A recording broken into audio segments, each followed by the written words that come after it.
with AMN. And then tire requires re-inspect after 24 hours.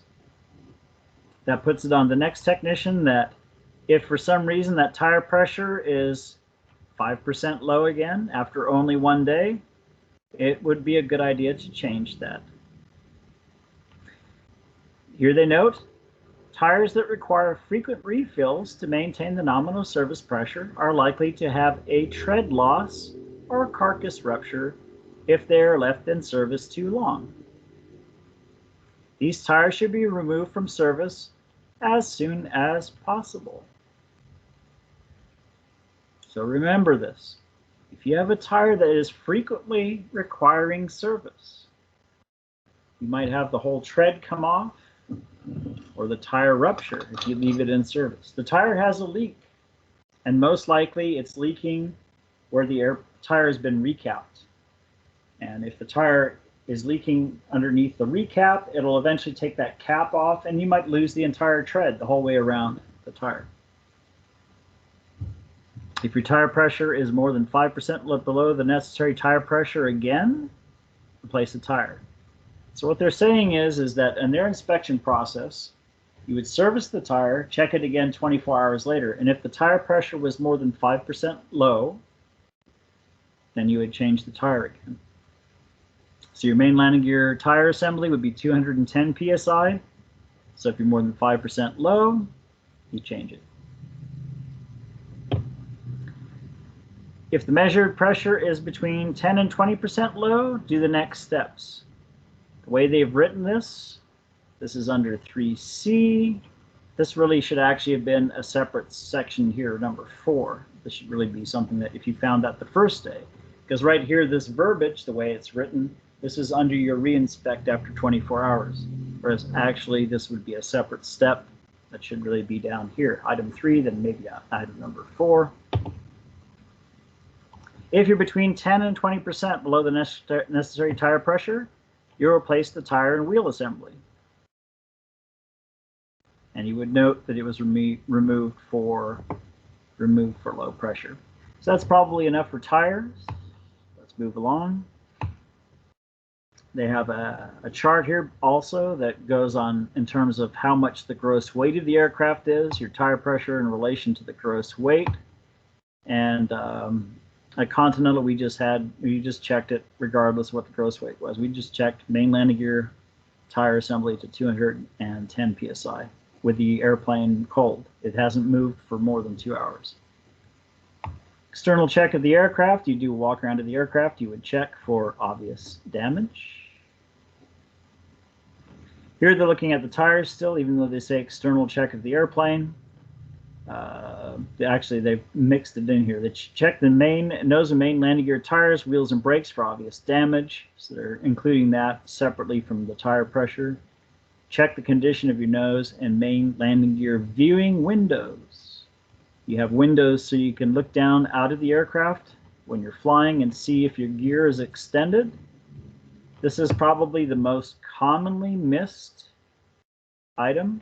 So if you have your local FAA type inspector come by to see if you did all of your work, if he goes and checks your viewing windows, they're probably going to be dirty, and they'll say, yes, we see that you did not check them and you did not clean them. So you want to read through your maintenance program and follow everything, because you're going to put your signature in here saying that you checked these.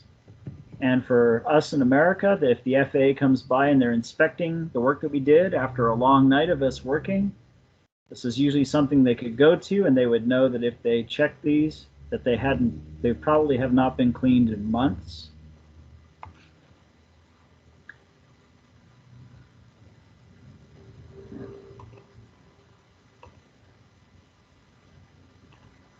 When you check your brakes, you're going to look at a wear indicator pin. So this pin right here, the length of this pin, this is showing a brake that is straight from overhaul. You'll want to make sure that as this brake wears out, the pin is going to get shorter and shorter. The length of the pin that you see. The pin itself stays the same length, but as your rivet here is sitting against the pressure plate, as your brakes wear out, what you're going to see is you're going to see less and less pin protruding beyond the carrier.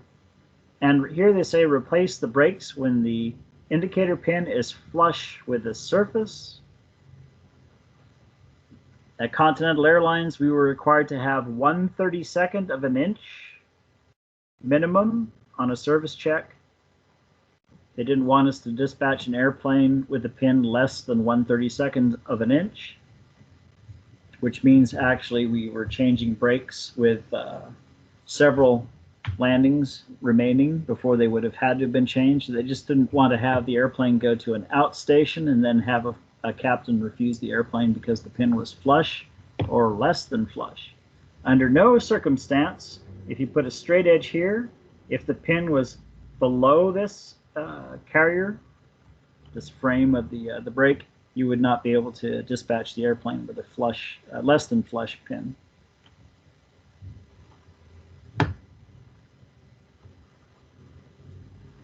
You'll check your inlet blades, so your fan blades, and you'll also check the low pressure turbine blades. You may be required to look past your fan blades and look at the first stage of your low pressure compressor, or you may only have to check fan blades. Personally, I would get in and I would take a look at the first stage of the low pressure compressor.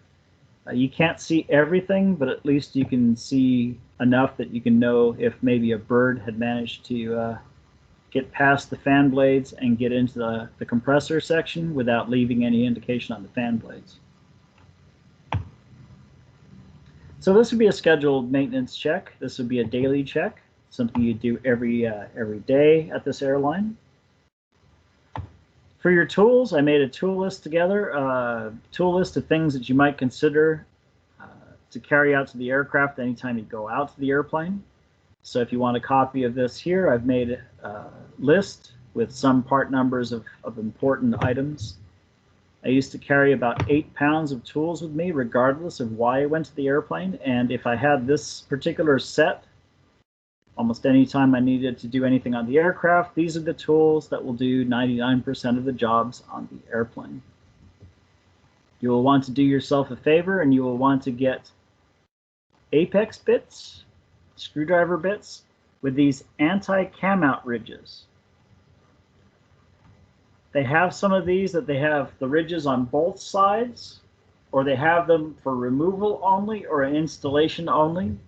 For the most part, I found that the ones that had the teeth in both directions had the best grip, less of a chance of them slipping out and stripping a screw. They're Apex 440, and then I can give you the other part numbers for them so that you can order these if you want to. But anti-cam out bits, anti-cam out, very useful. Sample of a task card from this airline, GOL. It's a Brazilian airline. They have their own printed task cards. These are generated by Boeing Corporation. In their cases, they may make some modifications and then they put their letterhead on it. But for the most part, these inspection cards are the ones that they've purchased from Boeing. When you work at your airlines, your airline may or may not go with these type of task cards. But for the most part, you'll see the same type of information on all of your inspection cards, that they're going to tell you what the task is. You're doing a general check. General inspection means you're looking for obvious damage. You'll use a flashlight, you'll use natural light. You may not be required to do anything beyond just using your eyes. If you start using a magnifying glass or special equipment like our NDT equipment, then that is not a general inspection. That is not a general check. That's a more specific check. In this case, since GOL has decided to use the Boeing process, the Boeing actual Boeing published task cards, this is the Boeing task card.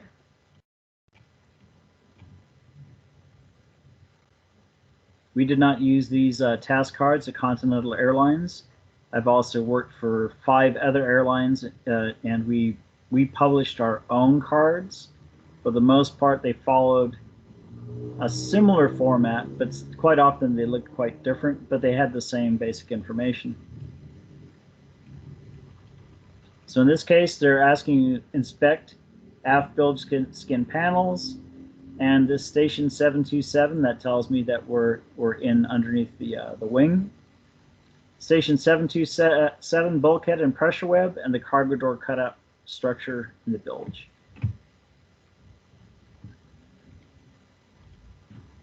So that's an example of a task card. These could be on overnight checks and all the way up through D check. You might be using these task cards.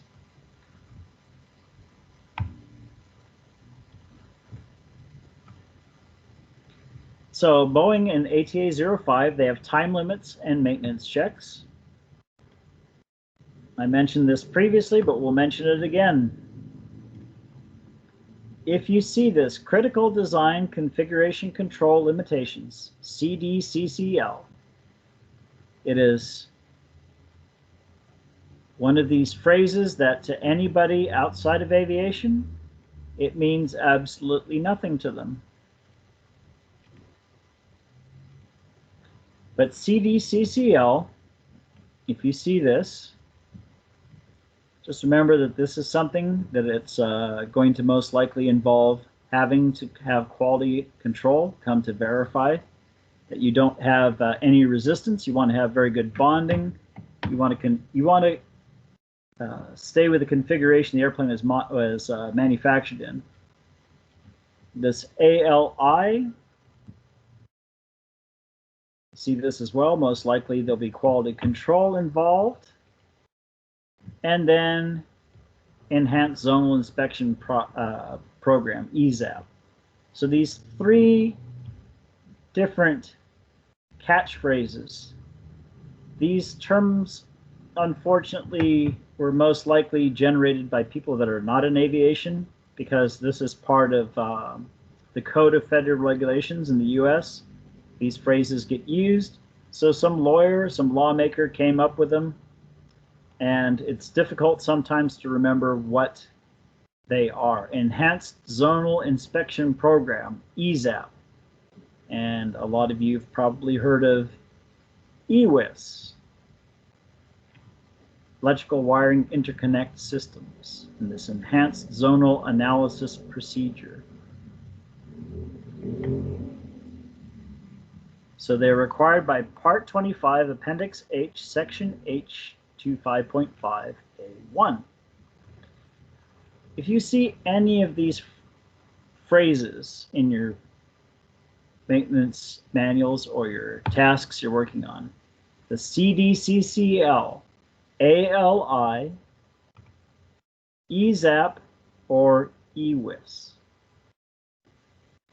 almost anything you see that has that phrase, it means you as the mechanic, even licensed maintenance engineer, most likely you're going to have to get your quality control department to come to verify the task. There have been a lot of mechanics get their licenses suspended and end up in trouble with the FAA because they would follow a maintenance manual procedure, but they would not get the second set of eyes, the QC. They wouldn't get them involved. So if you see these, it's very important you follow all of the tasks. If you're assembling nuts and bolts with washers, you have to use the exact washer it specifies in your illustrated parts catalog or in your work cards. You can't substitute washer materials. You can't delete washers, use more or less than what they specify. Whatever it shows in the IPC, you have to install it with all of those components, because now we're talking about resistance. We want to make sure that we have conductivity between our components. If we install a fire extinguishing bottle in the aircraft, it has to have almost non-existent, no resistance whatsoever between the fire bottle and the structure. So I'd take fire bottles and I would polish them with Scotch-Brite pads, aluminum abrasive pad, and I would change the bolts and washers every time I install a fire bottle on the 737. I get new hardware because we have to go out there with a milliohm meter, and we have to have thousandths of an ohm resistance, thousandths of an ohm, meaning almost zero resistance, because they want to make sure that you have good electrical conductivity. For the fire bottle, it's because you want the fire bottle to actually fire the squib and discharge your fire agent if you have a fire. For something like a fuel pump on an aircraft, you want to make sure that you have proper grounding. You don't want to have electrical sparks jumping inside your pump. You don't want to have arcing inside your fuel tank. So if you see EZAP, EWIS, ALI, or CDCCL, you may not remember what the phrase is, but always remember, if you see CDCCL, and 90% of the time, I can't remember what this says. But if you see CDCCL, it means it's very critical to flight safety to prevent explosions. You don't want to have fires in the aircraft. This is driven by special federal regulation, aviation regulation SFAR 88. And unfortunately, whoever wrote this regulation, a lawyer, federal lawyer, they came up with this really stupid phrase that nobody can ever remember what it means. But just remember, don't have the FAA get mad at you someday because they think you didn't comply with CDCCL. You don't want to have a fuel tank explosion either. So, ATA 05 deals with maintenance checks and your time intervals that are your checks have to be required, time limitations. So this particular task, you're doing an internal of the aft cargo compartment vacuum waste compartment. This is where your pneumatic toilet tank is. So they give you the zone 141, aft compartment left-hand side. You have to go through access panel number 822, that is your aft cargo door. Aft cargo door in the 737 has a door handle on the outside, and there is a door handle on the inside. It is required to have a door handle on the inside of the aft cargo compartment door. You can close and latch the door from the inside and open it from the inside as well. So that was a requirement when they designed the aircraft, that they had to have handles on the inside and outside of the cargo door.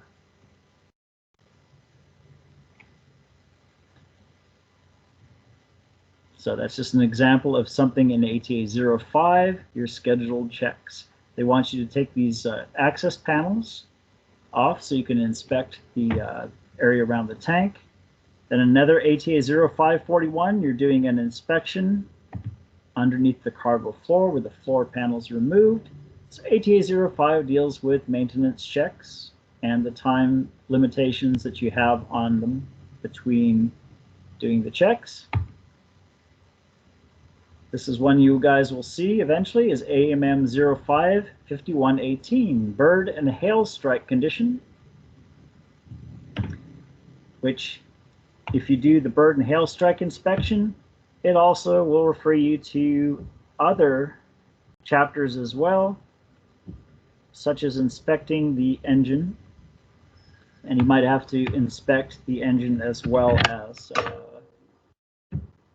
the airframe. So you need an ATA 05 inspection sign-off, and then you need another sign-off from ATA 72, I believe it is, and it should be in here somewhere.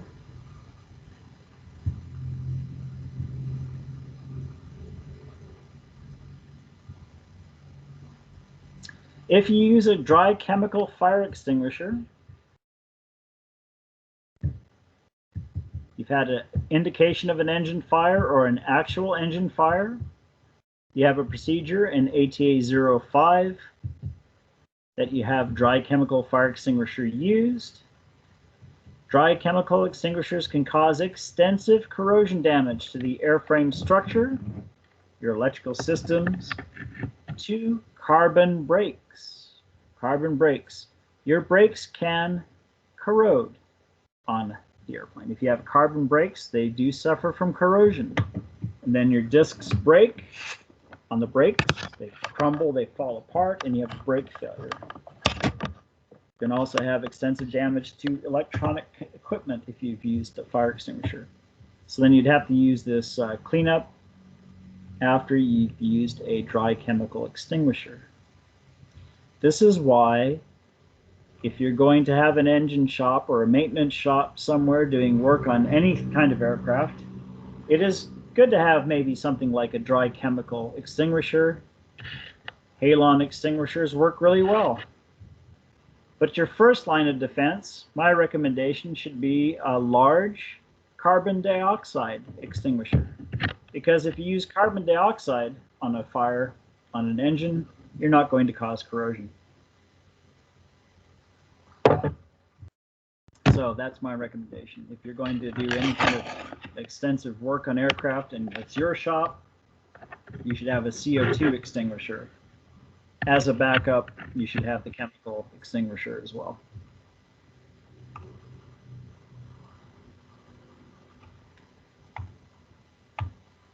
So you have ground service points on your aircraft. There's a chart in ATA 12. Now we've gotten into ATA 12, which is servicing. And this will show the different areas where you will do your servicing. For your pneumatics, location number 4, you can hook up a high pressure pneumatic air cart so you can start the engine. You can also put pressure on your overall pneumatic system to do any kind of leak checks in a hangar. When you hook up a source of pressurized air to the aircraft, if you have any open hydraulic line, then you've removed head pressure, something called head pressure, from your hydraulic tank. If you have open hydraulic lines and you hook up a cart, pneumatic cart, to the airplane, because let's say you want to motor an engine, you'll put air pressure onto your hydraulic reservoirs. If you have an open hydraulic tank, your reservoir will empty almost instantaneously. And I had a friend of mine, he got hit by the full contents of a 747 hydraulic reservoir, and hydraulic fluid, it burns severely. We had to send him to hospital. They had to cut his clothes off at the hangar and put him into one of those white suits that you see everybody wearing to protect themselves from COVID. They're not going to protect you from COVID. But they're painter's suits.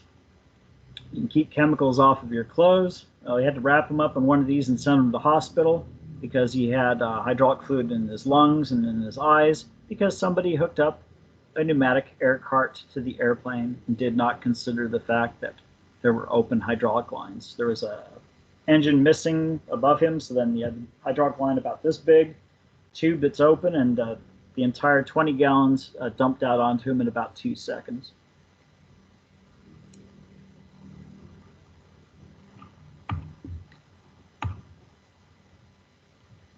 So hydraulic reservoir servicing. You have an A system, you have a B system, and then there's a standby reservoir. When you fill the B system reservoir, then your standby reservoir is also full because the fluid goes from the B system, then runs into another pipe and goes to the standby reservoir. If the airplane has been flying at high altitudes, your fluid will get cold. The fluid is chilling at high altitudes. It will be colder, and this will cause a big difference in terms of what your fluid level will indicate on the ground. So if we service the fluid today here in Newark and it's 95 degrees Fahrenheit, the reservoir is full. This is a good temperature to fill a reservoir. If the airplane flies to Siberia and sits in Siberia for a day or two in the cold, in the snow, where it's minus 20 degrees, your tank indicated 100% here, but up in Siberia, it might be indicating 88%. So in cold, snowing, freezing weather in Newark, we were told not to service a 737 to anything more than 88% indicated. It's a digital indication in the cockpit. So we would service the engines to read 88% with sub-zero temperatures. That way when the airplane flew down to Panama or to Houston where it was hot, then the airplane would not be venting fluid because it will be over-serviced once it's at a temperature that's more close to normal. Cold soak effects doesn't have an impact on operation, but when your fluid expands, if you filled it to full in an area where it's -6 Celsius, if we serviced it to read 100% at -6 and then the airplane went and landed somewhere where it was hot, like here in Bangkok, you would be venting fluid out of a vent. It's on the left-hand side landing gear well, on the back side of the landing gear well. You would be dumping fluid onto the ground. So that's something to watch when you're doing your servicing of hydraulic fluid. Because of the time considerations with this class, we don't have enough to cover every single thing that I wanted to cover. Our IDG oil servicing. This is what we were talking about in Airbus earlier, and they have IDG servicing covered in 12, 13, 21 on the 737. Their illustration's much better. 737 IDG is also different from the one that's installed on the Airbus. This is something I wanted to show you guys. So on your sight glass, on the IDG, you have this is a glass window. Then you have this metal plate that's on the outside, metal placard. If the engine is installed on the left wing, this is where full would be. Your oil here will be full. The engine IDG is on your right wing. Your full mark is up here. So you would add fluid until you've reached full for the left side or full on the right side. If you're up to this mark on the right wing, or this mark on the left wing, you would have to drain oil. Remember, if you're going to remove this plug to drain oil, you will want to vent all of the air out of the IDG. Every time when the plane comes in to land, if you push this button, you will have a hissing sound and you will get fumes of oil out. So it's best to use a rag when you push that button in so you can keep from spraying yourself with oil vapors. You vent the pressure out of the IDG, then you can remove this drain plug and drain a small amount of oil. If you don't vent, you remove the plug, you will blow all of the oil out all over the place. And that was 10 liters, I believe, 2.5 gallons of oil. If you're going to service or check the level, before you consider what it says here, you want to press to vent. You push this vent, and then you check to see what the oil level is. If you don't push this, it may be down here below the fill mark for the left engine. Once you push the vent, the oil will come up, and you'll say, oh, okay, it's full. You don't need any extra oil. If you see the red button sticking out on the differential pressure indicator, then you have a clogged filter. There is a filter inside the IDG, and sometimes it can become clogged. This filter here, and it has a differential pressure indicator. It'll be a little red pin that sticks out. If that's sticking out, it means you have a clogged filter. You would want to call your maintenance control and ask them, do they want to change the IDG completely? Because, yeah, you can change the filter, but if the differential pressure indicator is sticking out and your filter has contamination in it, it probably means that you have an IDG that's wearing internally, and it will be cheaper to send it for overhaul now than wait till later. If the pilots have disconnected an IDG in flight, there's a button up in the top that can disconnect the IDG in flight so it no longer will mechanically rotate. This ring on the side, you pull this ring and it will re-engage the IDG. Your maintenance manual, if you read the maintenance manual, it'll say you pull this ring out and put it back in. And then you pull a second time and you listen for clicking sounds or any feeling of anything other than just a smooth operation. If you pull it a second time and you sense that something's wrong, then you have to change the IDG. You'll probably never see anybody do that because nobody ever reads the manual because they think this is such a simple procedure to just pull this ring and reset an IDG. But if you actually read the manual, it says that you pull this out and let it go back in all the way, and you do it a second time. And I guess they had some IDGs that failed in flight, and they found out that if you didn't do that second check, then you would miss out on that problem.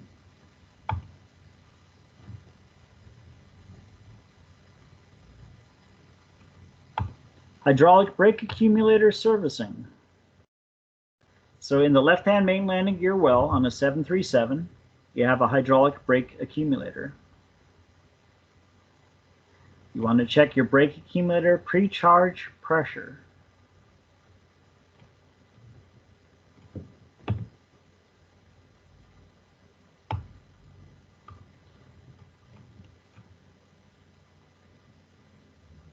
So you want to operate your brake pedals.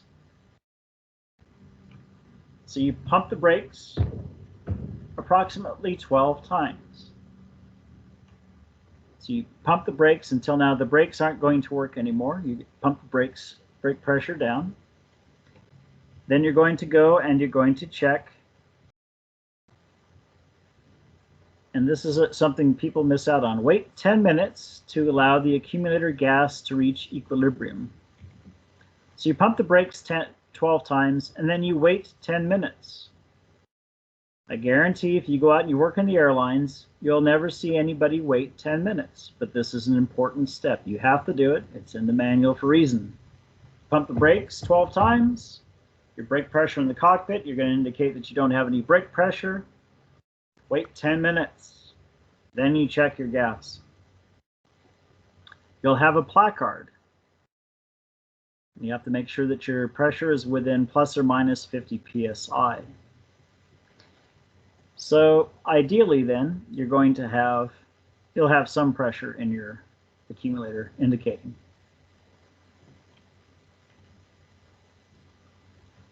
Let's see if we have that. So they have a chart here, and depends upon your temperature. Outside temperature is going to greatly change what you're going to read. You fly in the same airplane and be in a hot climate here, and then go to Siberia, and you're going to read here at plus 25. So just about in here is what you should be reading. You should be reading maybe 1,050 psi here in Bangkok. But if you go to Siberia, your accumulator might be reading about 720 psi. But you have the same amount of gas, it's just things will expand and contract with temperature changes. If for some reason you pumped the brakes down, you waited 10 minutes, and you came down here, and you looked at the indicator on the accumulator, if the accumulator pressure was 0, if you looked at this gauge and it said 0 psi. American Airlines has an interview question that if it comes up on the interview and they describe the situation, you've gone to the cockpit, you pump the brakes 12 times, you wait 10 minutes, you come down here and you look at this gauge and the pressure reads 0. Now, your accumulator, you've got a cylinder and you've got a diaphragm. You're supposed to have nitrogen gas here, and underneath the diaphragm, you'll have your hydraulic fluid. If you read 0 on this gauge, your diaphragm ruptured. It is ripped. So if you go and you attach here with a high pressure nitrogen line and you begin to pump nitrogen into the accumulator, if your diaphragm is ripped, all of the nitrogen gas starts blowing into the hydraulic system and then creates problems because now you've got vapor lock in multiple locations on your hydraulic system, and you've created a nightmare of a maintenance mess that's going to take you a while to get out of it. You should never come down here and see 0 on the accumulator gauge. Somebody checked your nitrogen pressure the day before. It should have been somewhere within that servicing band. Everybody checks it every night because it's on the maintenance check. So they should have been somewhere on this curve. So at 25, 30 degrees Celsius, they should have been somewhere above 1,050 psi. If all of a sudden you read 0 psi pressure, then you have a ruptured diaphragm. Slight possibility that you may have a leak in a tube, pneumatic tube between the servicing port and the reservoir. This is also a possibility that you may have it, but for it to read 0, it's highly unlikely that just magically it would read 0 overnight. So, but the fault isolation manual will tell you everything except for the diaphragm being ruptured. So the mechanic who had gone and done this, I think perhaps nothing would have happened to him because he followed the fault isolation manual, which said if the pressure reads whatever, low or 0, to hook up a nitrogen source, and then you spray soap on the outside of the tubing. You look for the leak, you tighten the line that's leaking, you replace a tube that's leaking. Never considered the fact that the diaphragm could rupture. That's about enough for that. Now we have oxygen servicing. ATA 35 is your oxygen. ATA 12-15-21 is your oxygen servicing. So you'll notice that Boeing, for the servicing, they say crew oxygen cylinder replacement. Boeing does not say take a bunch of external carts, hook them up to the bottle, and fill the bottle in the airplane. Boeing does not want you to try to add oxygen to an oxygen cylinder that is in the airplane. They want you to take the cylinder out of the airplane, and if you have an accident, a fire, an explosion, it's just between you and the oxygen cylinder. You don't burn up the airplane. Just about 18 months ago, there was a 737 that was destroyed in Central Asia. It was a Kazakh airline called SCAT. They tried to service an oxygen cylinder with the oxygen bottle still installed inside the aircraft. The oxygen cylinder, it's in front of a bulkhead. In the forward cargo compartment, you go through this panel that you can remove. The oxygen cylinder is right there next to the aircraft battery. And they burnt the airplane up. They destroyed the airplane because they tried to service the oxygen bottle with it still installed in the aircraft, and whatever they did wrong, they had a fire, and they completely destroyed the airplane. Originally, when Boeing started selling aircraft, like the 707, they used to have a procedure where you would go to the external part of the aircraft with a servicing cart, and you would fill bottles that were still installed in the aircraft, but they had a number of aircraft fires, so now they say to remove the cylinder from the airplane. Then you service it somewhere else. So keep that in mind. You don't service bottles in the aircraft.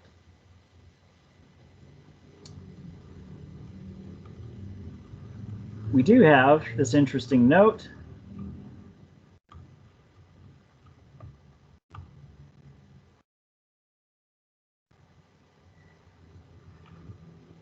The shutoff valve on the steel cylinder is fully open at 6.5 revolutions. Composite cylinder, it's fully open at 4.25 revolutions. But then there's another composite cylinder that's open at 6.5 revolutions. You have to be aware of what bottle type you have, because some of the bottles, we discussed that earlier, they have what's called valve drag.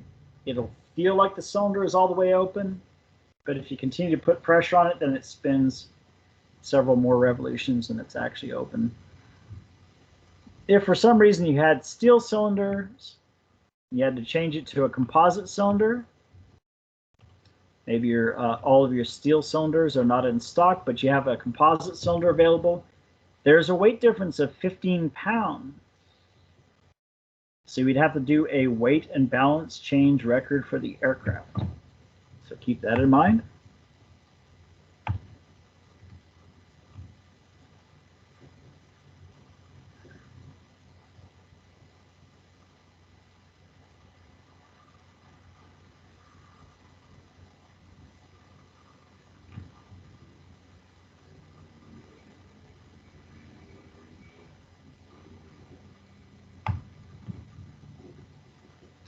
Stabilizer control system servicing. Lubrication of the stabilizer trim jack screw, ball nut, and upper and lower gimbal fittings. You're going to add grease to this unit here.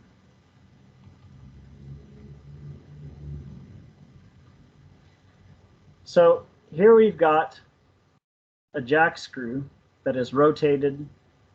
As it rotates, the stabilizer will go up and down. Up and down. That BMS 3-33 that we discussed earlier, it's a green grease. They'll either apply it through a Zerk fitting. Zerk fittings require a grease gun, pressure gun. It can either be a hand pressure that you apply a hand pump, or you could be using one with a pneumatic hose to apply pneumatic pressure to put grease in. You will apply grease to the Zerk fitting. Jack screw, you will apply grease with your hand to the jack screw. This is only a light layer of grease. You don't hand pack on huge amounts of grease. When you go and you operate this jack screw, it spins rapidly, and if you have excessive grease, it'll fling all over the compartment, and it will cause contamination to your corrosion preventative compounds and your aircraft wiring that's in the area as well. So you don't want to have an excessive amount of grease. But you're very likely going to have quality assurance inspectors come to see if you did this job correctly. They will watch, and as you apply grease to your Zerk fitting, they will see if a little bit of grease comes out the top and the bottom of your gimbal. You have gimbal fitting here. So you're going to be watching to see if the grease is actually lubricating the full jack screw. Reason being is there was a McDonnell Douglas MD-80 that the threads failed on this jack screw assembly, and then the horizontal stabilizer became detached at the front. The aircraft lost control and crashed, and they felt that the mechanics may not have done the servicing of this jack screw. So now this is a required inspection item. You need quality assurance. There's separate departments, separate supervision. They have to come and verify that you have correctly done this lubrication. However, to be fair, the mechanics may have done the servicing. They insisted under investigation that they had done the servicing, but the company had changed the amount of hours between servicing requirements. They had changed that scheduled interval, and unfortunately the FAA had not questioned it. So the jack screw is not getting lubricated at enough cycles and flight hours compared to what reliability would indicate that it should have. Additionally, they went through a check where they were checking for free play, seeing if this nut was wearing out, and one set of technicians had written up that the jack screw is out of limits, and this required replacement. And then some other supervisors and technicians came in and they signed it off as being okay. Most likely it was would have been better if they just changed this assembly. A third factor in that is they had changed the brand of lubricant that they were using. So even though the two types of grease met the same mil spec, it's very possible that the ratio of grease that they found between the one manufacturer and the other manufacturer, that when those two greases were mixed and subjected to high temperatures, which would be formed by the friction of this going up and down, that these greases began to decompose and form corrosive chemical mixtures, and that corrosion may have played a part in the failure of this jack screw. So there are many different things in work in it.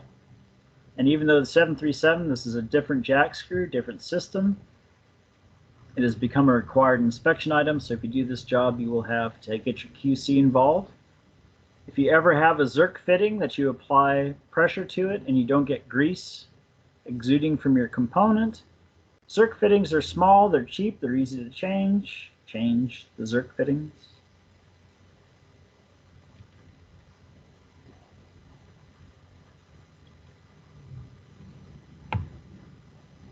Landing gear shock strut fluid servicing, 12-15-61.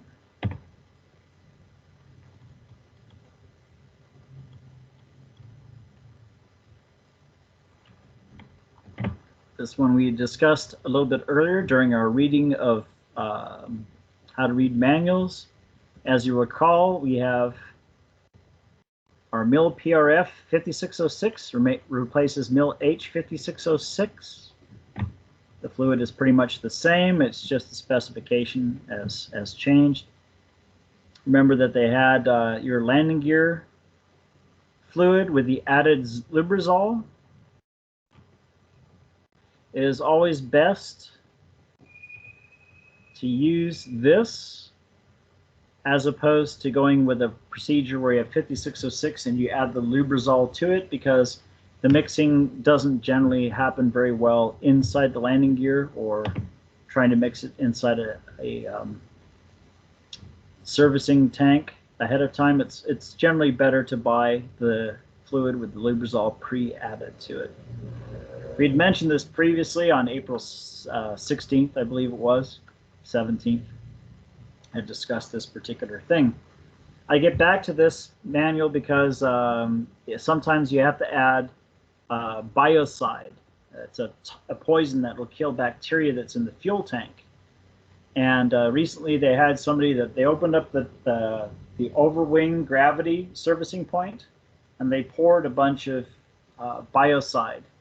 It's called BioBor. They poured this into a tank, and it wasn't mixed with fuel. And then this biocide, which is intended to prevent slime or bacteria from forming in your aircraft fuel tanks, it all settled down into one point in the engine, in the wing, and it went down into the engine altogether, and it doesn't burn like jet fuel. So they had engine flame out because they had used an excessive amount of biocide, and then it also had not mixed properly with the fuel. So it's always better if you have anything like this Lubrizol in the landing gear struts, you want to try to have it pre-mixed, because in the case of the Lubrizol, if it's not mixed properly, it'll settle at the bottom of the landing gear in a big puddle, and you can have damage to the landing gear as a result of it. So.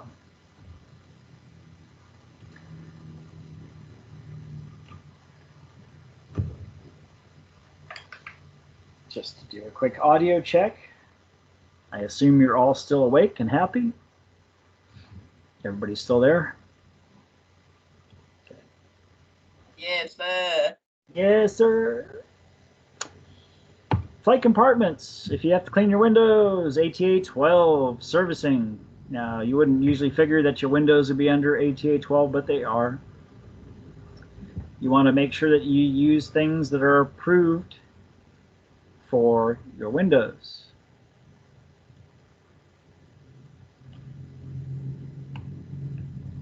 It is recommended that you do not use a 50-50 mixture of alcohol and deionized water on acrylic windows. You want to keep that in mind.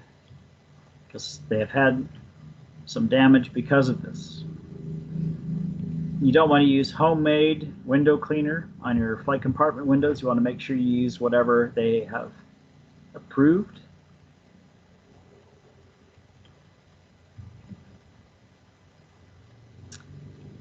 Before you clean your windows, you want to make sure the window heat switches are off. Guarantee if you're going to clean the airplane windows, you're probably going to not open all of these circuit breakers, but you're supposed to.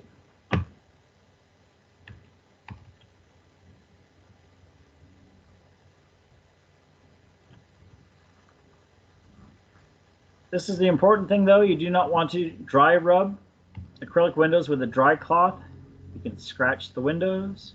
You also never want to operate your windshield wipers on a window that is dry. Clean the windows with as light a pressure as possible.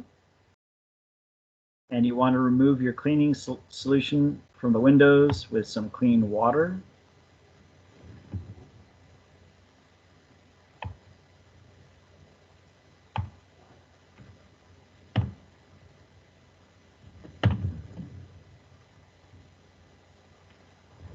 Your nitrogen must have a purity of 99.5%. We're now in main landing gear tire servicing again.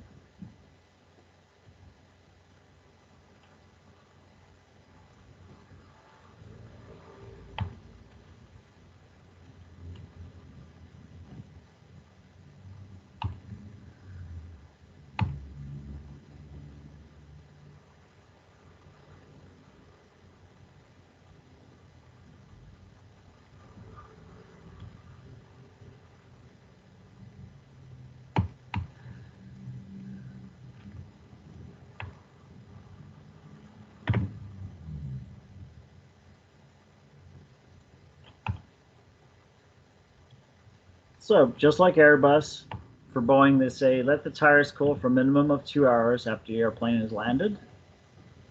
But they don't mention as well that if you tow the airplane from one part of the airport to the other, you would also be waiting 2 hours.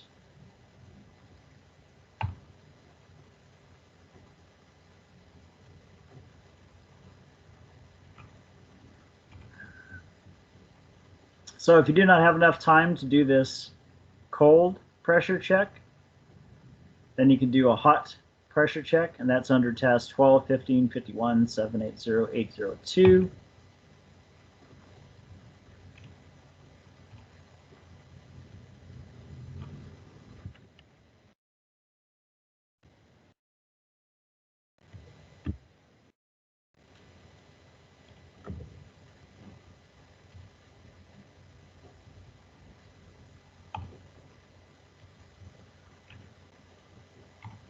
So if you have hot wheels, your airplane has landed recently. This is a very important point. You do not want to go near a wheel, brake, or tire which may have been overheated because of a high energy stop, aborted takeoff. So if you think that perhaps that the wheels and brakes are too hot, you'll want to wait until they cool.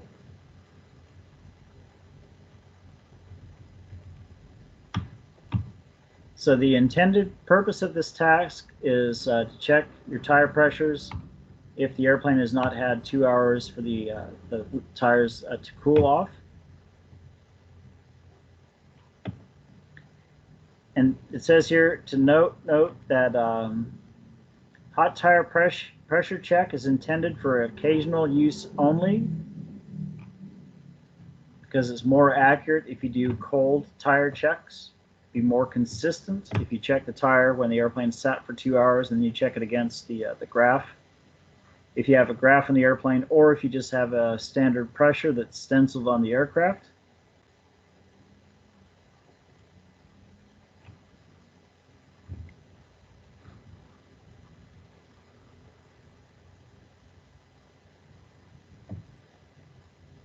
They say that you have to put your landing gear downlock pins in every time you check your tire pressure. I only see people do this when they want to have a flight delay because they're upset because their contract isn't getting approved and they want to delay the airplane. Normally, you don't install your downlock pins to check your landing gear. You check your tire pressure, check the gear, or check the wheels and brakes. It says it in the manual. Nobody ever does it. If you do install your downlock pins, this requires a logbook entry. You have to put it in the aircraft logbook. That way the captain, when he comes and looks at the logbook, he can say, there's still an open item in the logbook. It says the downlock pins are installed. Whatever you do, if you ever use the downlock pins, you want to make sure that it's in the logbook so that somebody eventually has to go and sign off the logbook saying that they have removed the pins and stowed them in the cockpit. The captain is supposed to make sure that all 3 downlock pins are in the cockpit. In the bag, there's a pouch for them. He's required to do this before he flies. It's his insurance policy against somebody putting the pins in and forgetting them. So you never want to use your own set of downlock pins. You only want to use the ones that are in the cockpit, in the pouch. You want to make sure you make a logbook entry saying downlock pins installed. Somebody has to remove the pins after maintenance, put them in the cockpit, and say downlock pins removed. If you ever work on a Boeing 767, it has 2 downlock pins for each landing gear. Somebody put the pins in the airplane, all 5, 1 in the nose, 2 in each wing, and didn't make a logbook entry. Another mechanic came by and he saw 3 pins. What he thought? He didn't see the fact that there were 2 pins in each gear. You remove 1 pin from each main landing gear, 1 pin from the nose. The airplane took off, the nose wheel retracted, the main landing gears wouldn't retract. In this case, the streamers had been very windy and the streamers were tangled up in the gear and he didn't see them. This is also before we were required to have 36-inch long streamers. So if you're going to install downlock pins, you need a logbook entry and you only want to use the pins from the cockpit. You always want to have a correctly calibrated tire pressure gauge. You do not want to use your own personal gauge unless you take it to the tool room and you get it calibrated. You want to use the company's controlled tire pressure gauges. So you don't want to use your own because it may not be indicating the correct pressure and you might overinflate your pressure.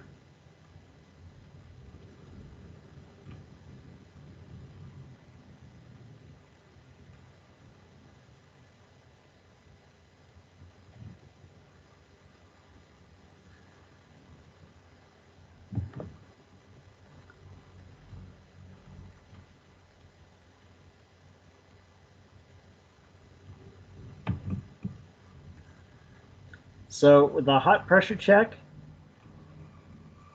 you have to make an average, calculate the average pressure of what the other tires are at. So on each landing gear, if you have 1 tire that's 5 to 10% lower than the other 3 tires, whatever they're indicating, then it says to follow these steps. So you have to add the pressure of each of your remaining tires and then calculate the average. So this is the process if you have a hot tire pressure check, and it goes through the whole process. But we've covered some of the more important things that there were to remember. With this class, we can't cover everything with the amount of time that we have, so it's just a general instruction on how to read the manuals, how the manuals are arranged. APU gearbox servicing. So what they're saying is you're adding oil to your auxiliary power unit in the tail. APU is ATA 49. Your servicing is 12-13-31 for the APU.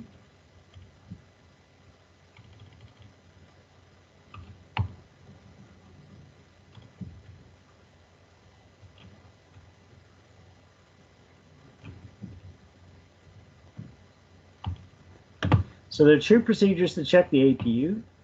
One uses APU Byte, built-in test equipment. The other one, you use an oil sight glass on the aft side of the APU gearbox.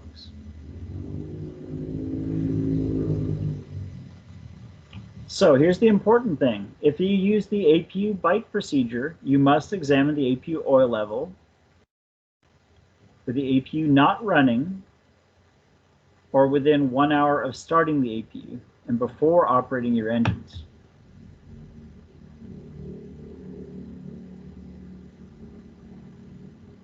If you're going to look at the sight glass on the APU, you can look at the oil level with the APU running or not running. It doesn't make any difference. So, but here's the important thing: if you use the BITE procedure, you must examine the APU with it not running, shut down, or within 1 hour of starting the APU and before operating the engines.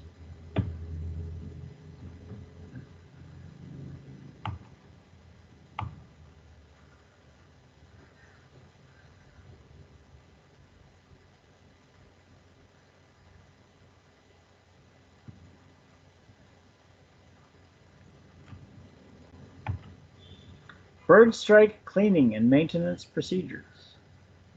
So if you get called out to an airplane that there's been a bird strike, you have to be aware of the fact that you might be exposing yourself to things like avian flu, bird flu. So you want to make sure that you do not expose yourself to any bird carcass, so on and so forth.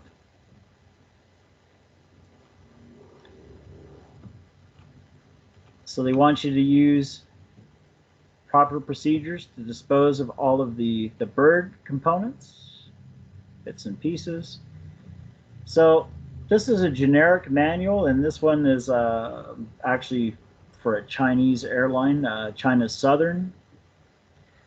In the US, there's another procedure that supersedes this, and they want us to keep all of the pieces in plastic bags. However, they do not want us to dispose of the bird remains. We're supposed to call the airport authority and report that we have a bird strike, and then they send out somebody to collect the bird, any of the remains, or just to take some samples at their discretion.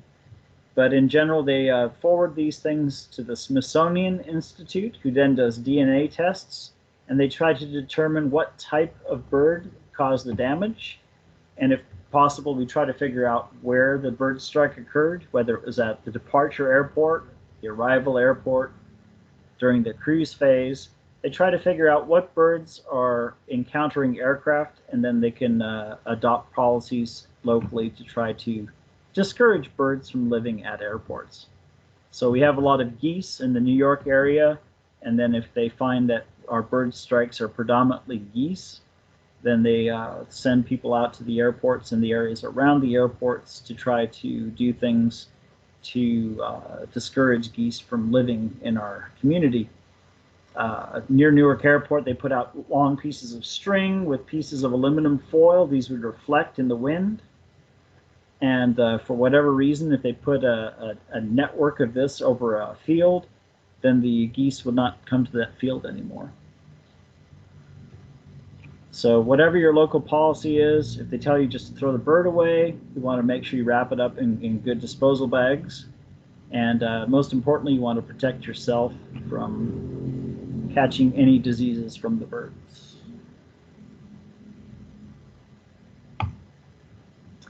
Airplane lubrication. You guys are going to do a lot of lubrication tasks on the aircraft when you're new.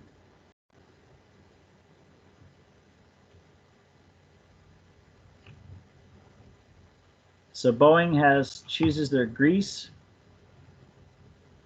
based on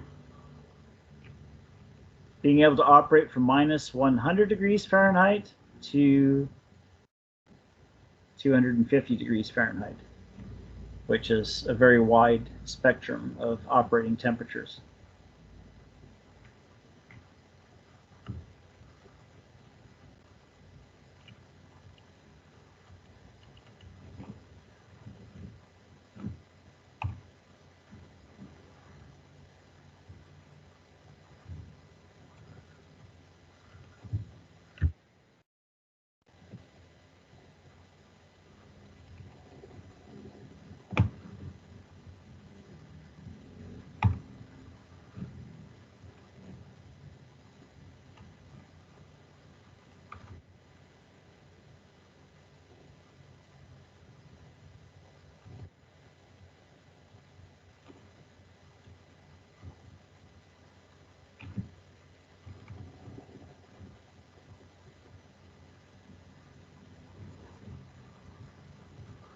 So we have the waste tank. ATA 38 is not great. So if you're going to work on the waste system on the aircraft, the only place where you have any kind of disinfecting solution added to the aircraft is inside the waste tank. Anywhere before you get to the waste tank, you have no disinfectant. So you want to watch out that you don't come into contact with any of this. So here they say to connect a rinse hose, rinse out the water tank.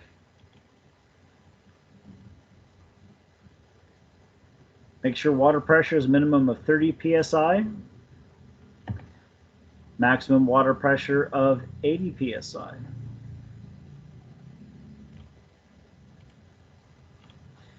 So as you're doing this, it'll be very important that you protect yourself, you protect your eyes, you protect your nose, you protect everything from any of the possible contaminants that you come into contact with, both the lavatory waste and also the pre-charge chemical.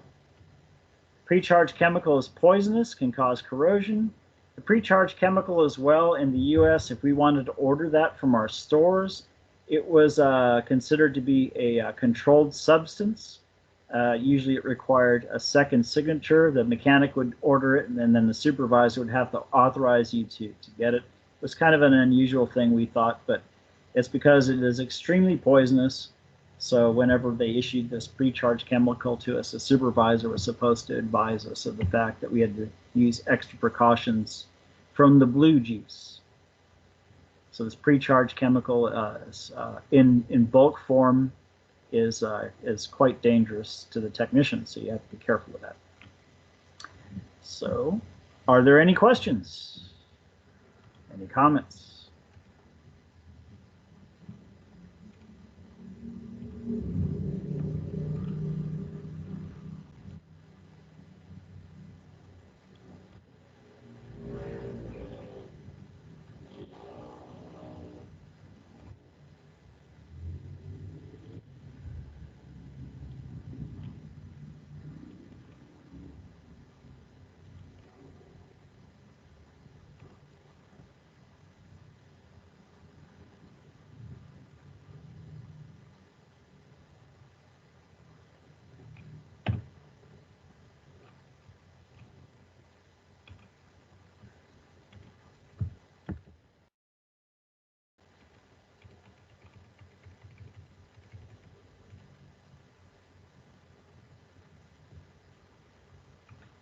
This is a version of the station chart for the 737.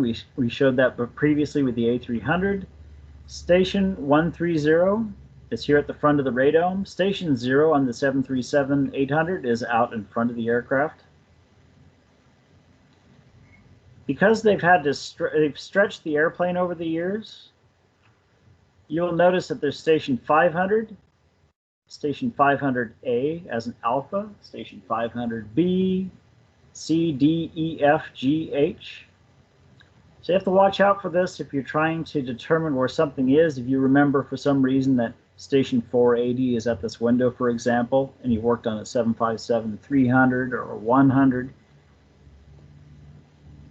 you have to keep in mind that they've extended the aircraft out, so you're going to have these extra station numbers. What they did is they've installed what they call a fuselage plug.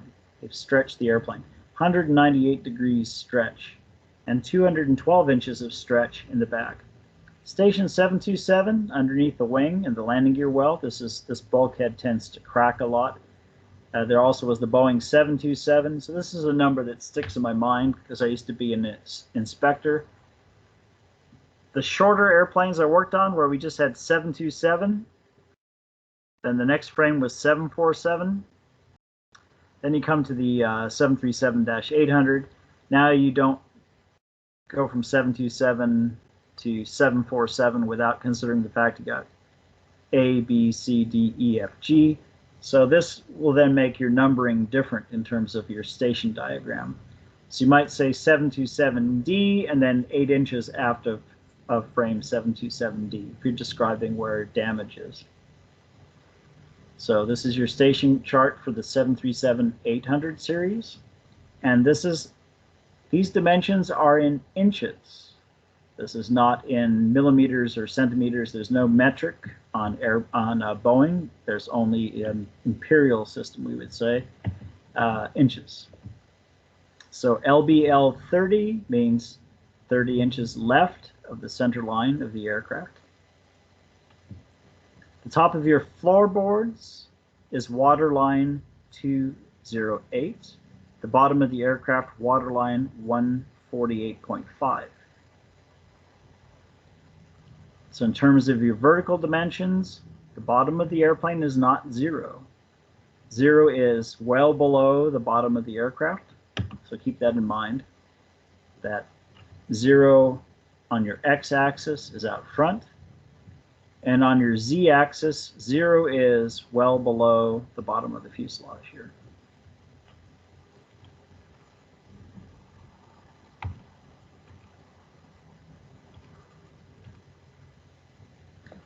Your operating hazards, when you're working around the 737, you have to be very careful of this. This 13-foot hazard range, this is at idle power. 13 feet.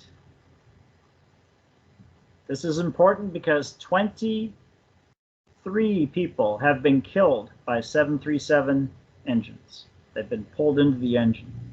Even though everybody knows it's dangerous who works around these aircraft, people still manage to get killed. And one friend of mine got pulled into the inlet of the engine, and he's very lucky that 2 people ran out and grabbed onto his legs and held onto him. Because if they didn't come and grab him, he was going to go through the engine as well. So if you're going to work around 737s, be very careful. Never approach. If you have the fan cowl open and you're running the engine, which you can only do at very low idle, if you're going to be working around one of these engines when it's running, you want to approach from the rear of the cowling and approach from the back. You don't come from the front of the cowling. If you come from the front and you get into this area here, you are going to get sucked into the engine. You will not be able to stop yourself. So don't approach one of these engines when it's running unless you really know what you're doing. You're supposed to wear a safety harness. You're supposed to attach yourself to the engine while the engine's running, and nobody ever does it. I recommend highly that you do. We have antenna on the aircraft. If you needed to find one of the antenna, you could find this nice chart.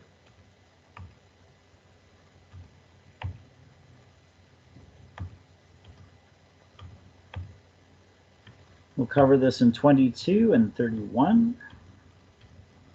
Normally, a course like this for 737 or A320 would be a minimum of 40 hours. We have 45 hours at the present time to cover both airplanes. So we're only covering things in brief. This would not be enough for you to actually learn the aircraft.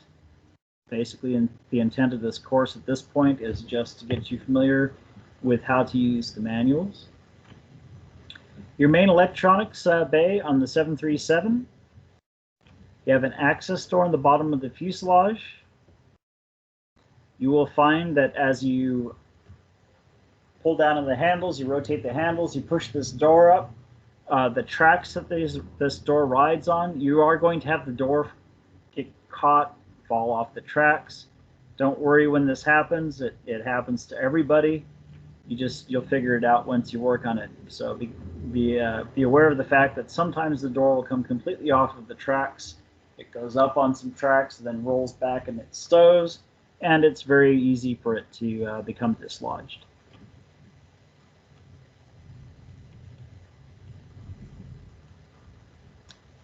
So if you go up into the electronics bay and you're looking forward towards the front of the aircraft, and this is how you have everything arranged. You have your HF, high frequency receivers, up here. So you'll have to come in here and you're going to have to do some BITE. BITE means built-in test equipment. So if you have to do any kind of a BITE, you come in here and take a look at this. If you want to work on your anti-skid auto brake, come in here, you would do your BITE on anti-skid and auto brake.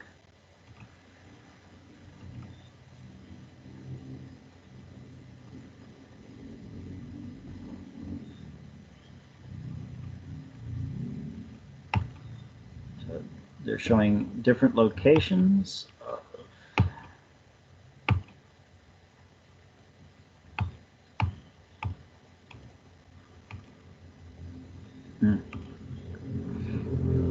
In your emergency exit lights, you have these battery packs and power supplies. They have a small fuse.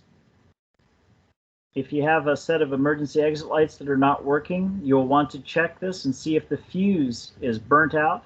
If the fuse is burnt out, you want to find the short circuit that caused the fuse to pop and then change the fuse. If you just change the fuse and then turn the power back on again, you just pop the fuse a second time because you have a short circuit. Battery packs are designed to operate the lights for a specified number of minutes in the case of an actual emergency. So you want to make sure that these are fully charged before you send the airplane on a flight.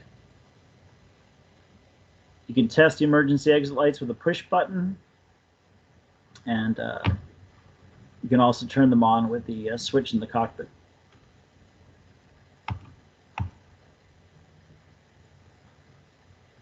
So for servicing your crew oxygen, after you install the bottle, you open up your shutoff valve on the bottle. If the valve is not open all the way, it is completely possible that you can come here and you will not see it read 0. The bottle might read 1850 psi. You have an indicating gauge on the bottle, you have an indicating gauge in the cockpit. If your bottle is not open completely, and then a pilot decides he wants to use one of the masks, the pressure can drop down very rapidly because the valve is not open far enough to be able to maintain 1850 psi to the masks for the mask in operation. So just because it reads 1850 here in the cockpit doesn't mean that the cylinder is open all the way. You have to make sure that you follow the correct manual procedure to make sure that you've opened your oxygen cylinder completely.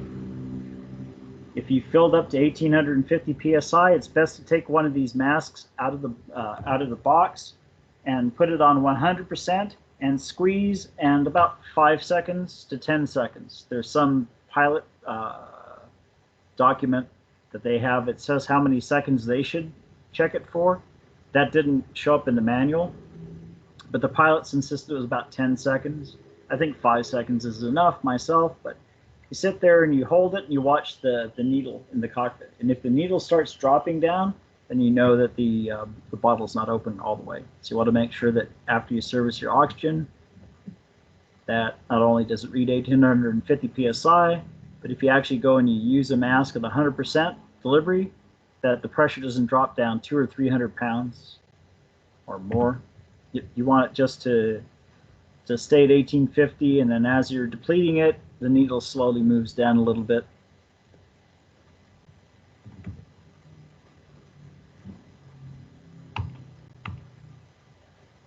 This is what the bottle looks like. What you would see if you go to service it. So you have the cylinder, and the cylinder is green cylinder. This is your shutoff valve. This is a pressure indicator. And then this regulator assembly that attaches on, your oxygen will go through here and then get up to the cockpit. So your pressure gauge here on the bottle will indicate what the pressure is in the bottle. You have to open the shutoff valve. Then this is where an electrical connector will hook up to the aircraft wiring, and then this will give you an indication in the cockpit of how much pressure you have in the cockpit. So you want to make sure that this cylinder shutoff valve is open all the way, and then you lock wire it with breakaway, copper breakaway wire only. You do not use stainless steel wire on this shutoff valve for lock wire.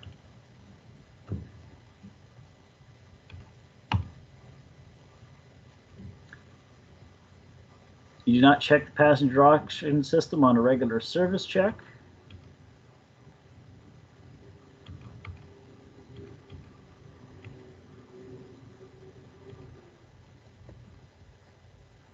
You do have passenger water heaters. underneath your passenger sinks.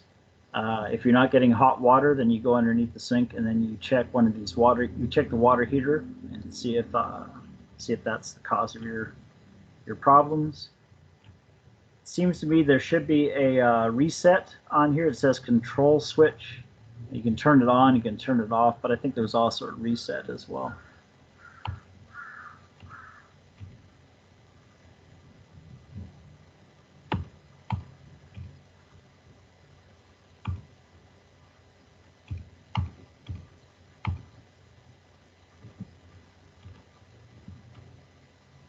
So for your scheduled maintenance, you have the maintenance planning document and then the task cards.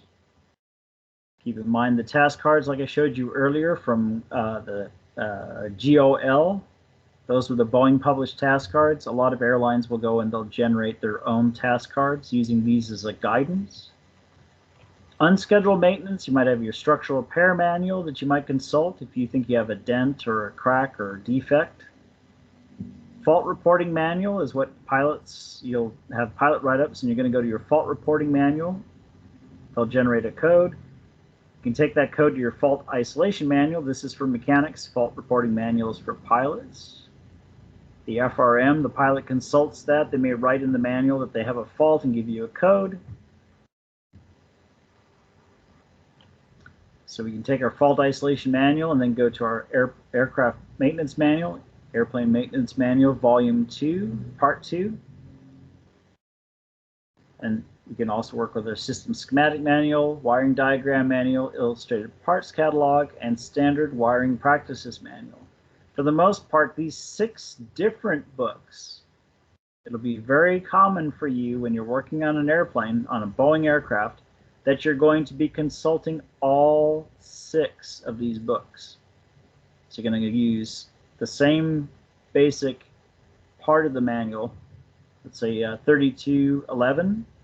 Be looking at 3211 in your fault isolation manual, 3211 in your AMM, in your system schematic manual, your wiring diagram manual. System schematic manual, wiring diagram manual, a lot of times they look the same, but a system schematic manual, they'll include things that are not part of that specific ATA. So if there's other things that feed into that system, you'll get references to other things. So 32 might have things in 29 or 27 that are feeding into it. System schematic manuals where they'll include a more comprehensive overview of how a system is working. I think this is probably a good time for you guys to for us to finish. So I hope you all have a great afternoon. Thank you so much. You may now wake up and go back to sleep.